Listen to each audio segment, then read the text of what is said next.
आज बच्चों हम पढ़ेंगे आवाज गुणनखंड ज्ञात करने की विधियां। पहली विधि है गुणनखंड वृक्ष द्वारा, दूसरी है विभाजन विधि द्वारा।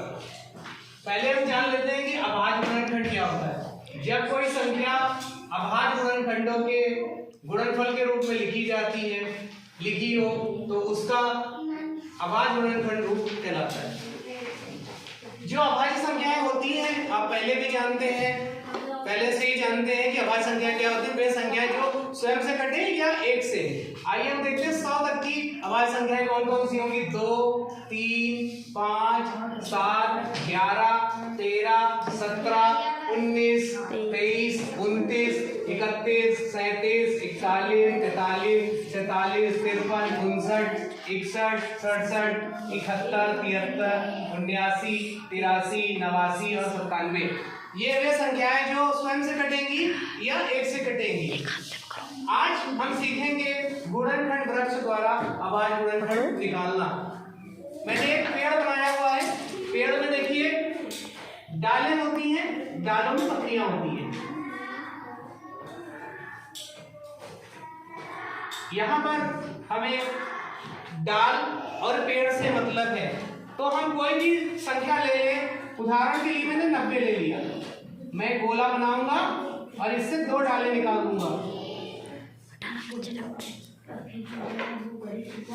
अब 90 का जब हम वृक्ष बनाएंगे तो 90 किस किस पहाड़े में आता है पहले मुझे पता होना चाहिए। 9 दहा 90, 15 छक्का 90 और बताएं 18 पंजे 90, 45 दूना 90। किस तरह आप इनमें से कोई भी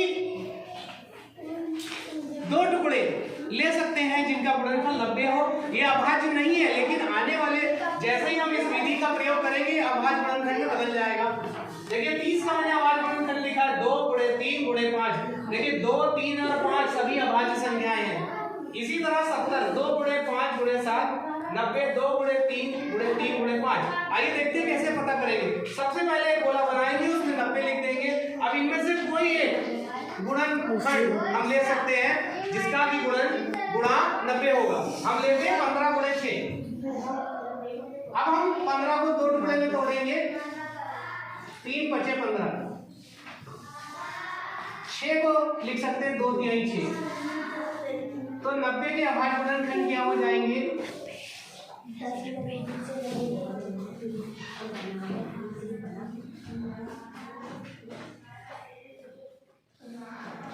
देखिए ये 2 डालें लिखी। इन 2 डालों से आगे एक गोला और बनाएंगे, लेकिन ये पत्ती नहीं है। पत्ती वे कहलाएंगी जिनसे कोई डाले ना निकले, इसलिए पत्ती में ही उत्तर छिपा है। जितनी पत्तियां होंगी सब उत्तर देंगे हमें। ये पत्ती है, ये पत्ती है और ये भी पत्ती है। ये डाल है, उत्तर पत्ती में छिपा है। गुणनखंड वृक्ष में हमने आपको बताया कि वृक्ष में डाल होती है, डाल में पत्ती लगी होती है और हमारा उत्तर भी पत्ती में छिपा हुआ है। यहाँ पर 15 गुणे 6 करेंगे, 15 छक्का 90। अब हम 15 को और तोड़ेंगे। 15 को लिख सकते हैं 5 तिहाई 15 या 3 पचे 15। तो एक गुणनखंड 3 हो जाएगा और एक 5 हो जाएगा। क्योंकि अब इसके आगे गुणनखंड नहीं हो सकते, यह भाज्य खुद ही है, इसके आगे कोई गुणनखंड नहीं होगा। तो 3 और 5 ये हो गया। इसी तरह 6 के जो गुणनखंड होंगे 2 और 3 होंगे। इसी तरह अब हमारा उत्तर पत्ती में छिपा है और हम देखिए उत्तर क्या है मेरा 2 गुणे 3 गुणे 3 गुणे 5। सबसे छोटा अभाज्य संख्या जो है यहाँ पर वो 2 है। 2 के बाद उससे बड़ी 3 है। 3 2 बार आ रहा है और उसके बाद 5। हम जैसे हम कोई किसी को खाना परोसते हैं और मान लीजिए इसकी दाल में रसगुल्ला डालोगे, दाल में रसगुल्ला डालोगे तो कैसा लगेगा। या आपकी चीज में सब्जी डालो तो इसी तरह से अरेंज करना पड़ेगा।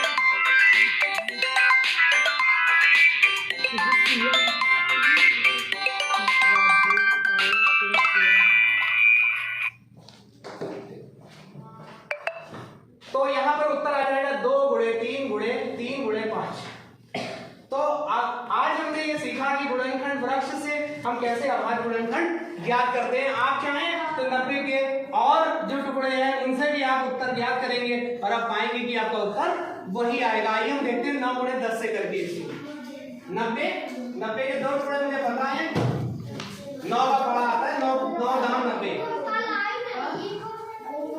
9 को लिख सकता हूँ 3 गुणे 3